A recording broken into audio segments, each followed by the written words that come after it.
হ্যাঁ পা গেছে কোনো জায়গা নাই শ্যাম ভাই। ইয়াল্লা পুরোটা দেখছি ভাই কোথায় নিয়ে গেল সালমান ভাই সাইডে কোথাও নেই ভাই। পাইলেন না ওদিকে নাই ওদিকেও নাই ফার্মের ভিতরে আছে না দেখো তো। ভাই দূরত্ব দেখেন ফার্মের ভিতরে নিয়ে গেল কিনা শ্যাম ভাই শ্যাম ভাই ইয়াল্লাহ লাগিলাম তো সুবহানাকা ইন্নী কুনতু মিনাজ জালিমিন আল্লাহু আকবার জান ভাই ভাই ওই শয়তানটা কিন্তু খুবই ভয়ঙ্কর ভাই শ্যাম ভাইকে কিন্তু মেরেও ফেলতে পারে বলা যায় না জি ভাই রান্নার ভিতরে দেখেন শ্যাম ভাই। প্রিয় বন্ধুরা এখানে আসা মাত্রই শ্যাম ভাইকে পাওয়া যাচ্ছে না পেছন থেকে একদম পুরো শ্রম মেরে নিয়ে চলে গেছে দেখেন ভাই ওই শয়তানটা সম্পর্কে আমরা যা শুনছি ও যে ভয়ঙ্কর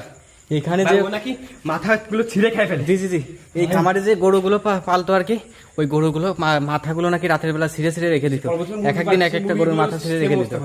ভাই আমাদের যত দ্রুত সম্ভব সালমান ভাই সাথে যেন ভয়ঙ্কর কিছু না ঘটে ভাই তার আগে সালমান ভাই শ্যাম ভাইকে খুঁজে বের করতে হবে শ্যাম ভাই এই আল্লাহ এ ভাই এটা কিছু ভাই তো সেই শয়তানটা